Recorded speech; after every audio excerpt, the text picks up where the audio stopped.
Hey, salut, c'est Léo. Ça dit quoi? Quand je vois comment ils jouent, il me faut halluciner. Les mecs, on dirait qu'ils font exprès de viser les poteaux.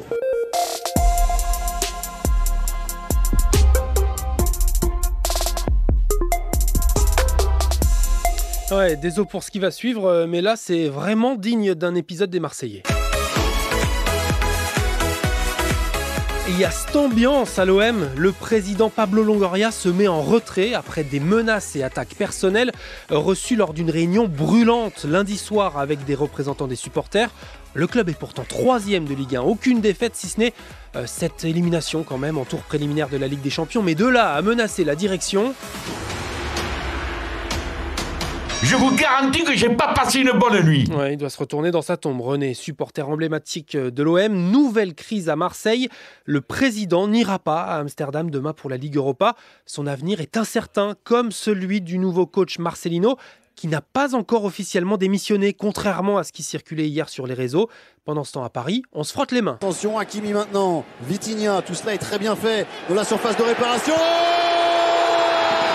Victoire hier face à Dortmund en Ligue des Champions, but de Mbappé sur penalty et celui-là signé Hakimi. Paris mène 2-0.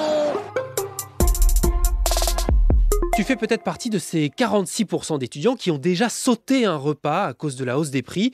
Eh bien, figure-toi que 14 présidents d'université se mobilisent en faveur d'une allocation pour tous les étudiants et pas seulement les boursiers. Mine de rien, avec quand même un coût de la vie qui est cher, des gros postes de dépenses entre le logement, le transport, la nourriture, les loisirs, beaucoup de poids qui pèsent sur les épaules des parents. Il faut juguler la pauvreté des étudiants pour faciliter l'accès à l'enseignement supérieur et à l'autonomie, écrivent les présidents d'université dans leur tribune publiée par le journal Le Monde.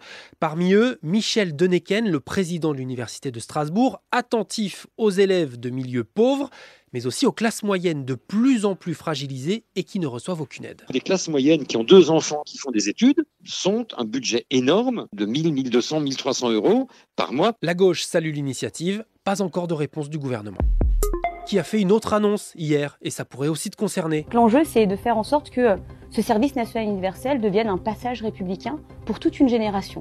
Donc vous dites un passage républicain, si on est clair, c'est que vous voulez tendre vers... Une obligation qui sera une généralisation. Le SNU obligatoire, c'est la piste une nouvelle fois lancée par la secrétaire d'État chargée de la jeunesse. Prisca Thévenot disait pourtant l'inverse en août sur France Info, sauf qu'entre-temps, c'est devenu encore plus politique. Après les émeutes du début de l'été, le président Emmanuel Macron cherche tous les moyens de faire nation, comme il le dit. Alors dans quelle modalité le SNU peut-il être mis en place pour tous? Ce n'est pas encore précisé, mais selon des informations de France Info, ça pourrait passer par un référendum.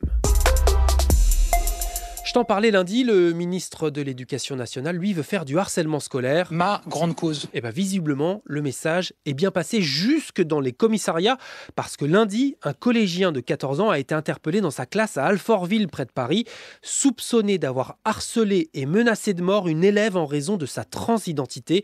Tu mérites de mourir, et d'autres messages que je vais t'épargner ici avaient en fait été publiés dans le week-end sous pseudo sur Instagram.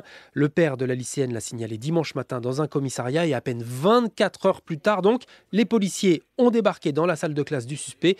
Et alors, si la sanction est certes nécessaire, la méthode pose quand même question à la secrétaire du syndicat de profs SNES-FSU, Sophie Vénétité. C'est de savoir pourquoi la police était entrée dans l'établissement. Est-ce qu'il n'était pas préférable de ne pas entrer dans l'établissement? Qui a pris la décision d'entrer dans un établissement scolaire et de ne pas forcément attendre l'élève à la sortie de l'établissement scolaire?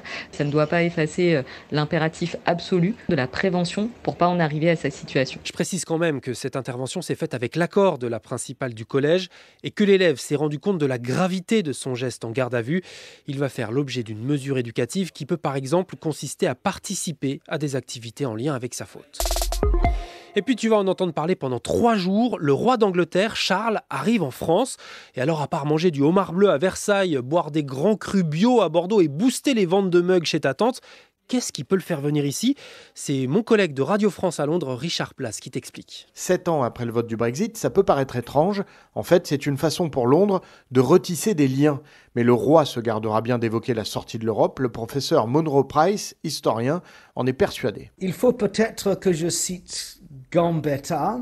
Parlez-en jamais, mais pensez-y toujours. Le symbolisme d'un roi d'Angleterre à ce moment en France, ça dira tout. Bon, je vais quand même t'éviter l'hymne britannique que mes collègues sifflent partout dans les couloirs de France Info depuis ce matin et terminer sur une version que je viens de découvrir. Bonne journée, bon courage. C'était Léo de France Info. Allez, ciao. God save the king, God save the king, bow, kiss the ring, God save the king.